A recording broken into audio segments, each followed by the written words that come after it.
des livres qui étaient manuscrits par des moines calligraphés, au fait, sont sérieux et qu'on va les prendre dans les librairies.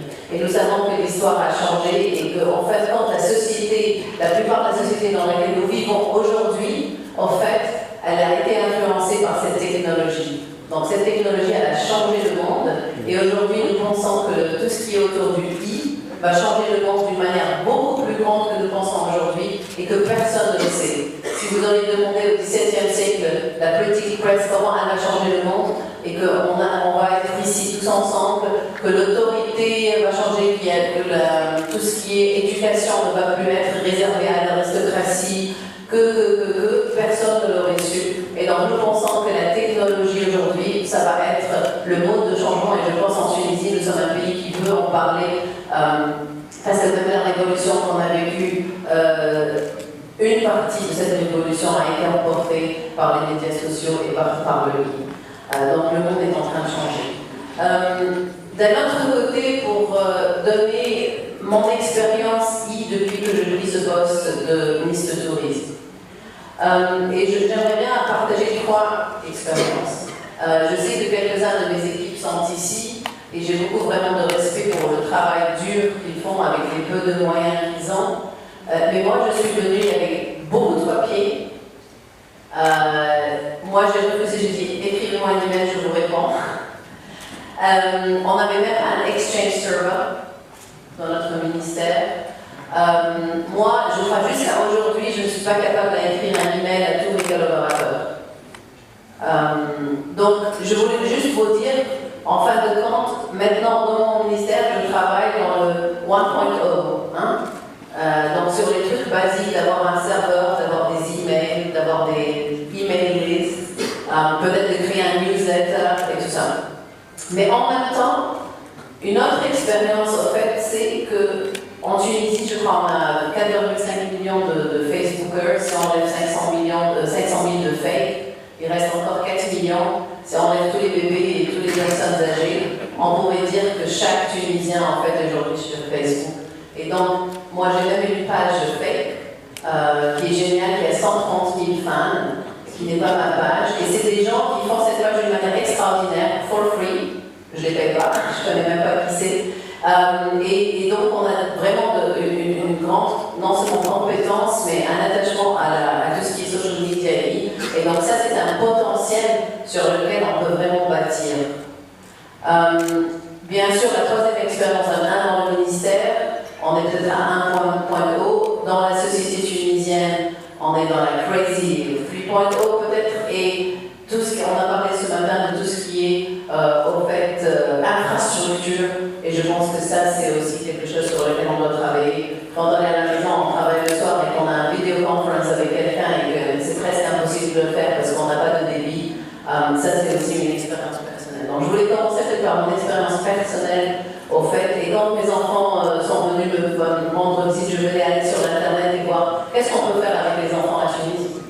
Et je me dis, c'est pas très évident à trouver, il faut chercher beaucoup.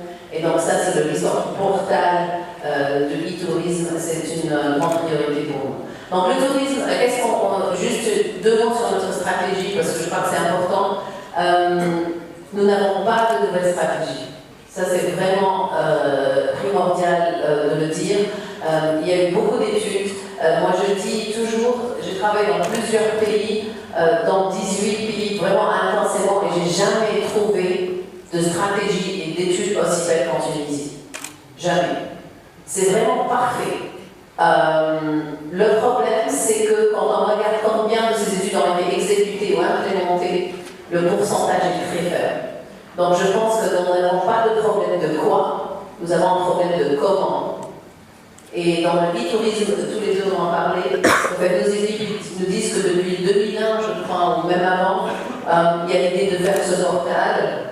Et donc, on ne veut rien promettre, parce que c'est notre stratégie comme gouvernement, on ne veut jamais dire on va faire, on veut dire on a fait.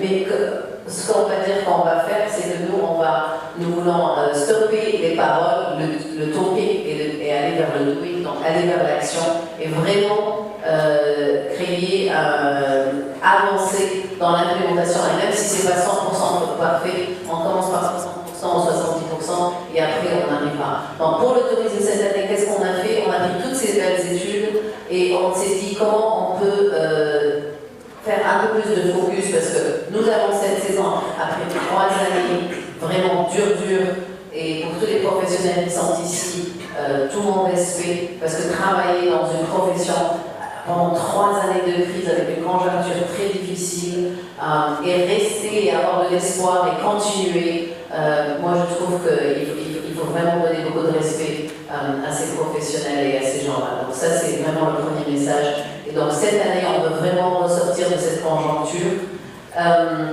Mais aussi, nous voulons travailler un peu plus profondément. Donc, ce qu'on doit faire, c'est le branding, c'est l'image de la Tunisie. Et donc là, le I joue un très grand rôle. Aujourd'hui, quand je mets Tunisie, tourisme dans l'Internet, malheureusement, il y a beaucoup de paroles d'institutions.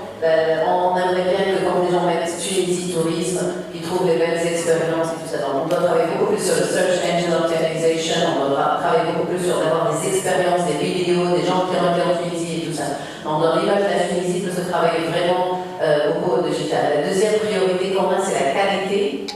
Donc, c'est la qualité, bien sûr, c'est la propreté dehors, mais aussi la qualité dans les établissements. Et je pense que là aussi, on peut faire beaucoup de choses. Et la troisième priorité, c'est la diversification des produits.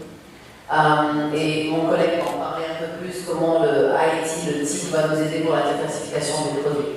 On a appelé notre stratégie 3+1. Donc 3, c'est branding, qualité, diversification. Mais c'est quoi le plus 1? Le plus 1, c'est au fait le back-office qu'on ne voit pas.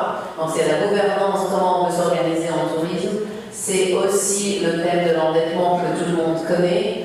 Mais c'est aussi de créer un observatoire, une veille du tourisme qu'on n'a pas aujourd'hui.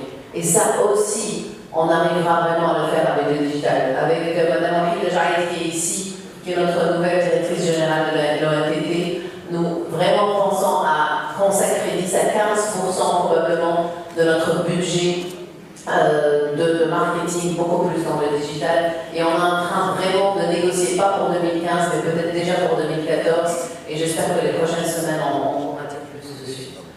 Donc voilà, nous avons pris des décisions assez courageuses ces dernières semaines, je pense. Et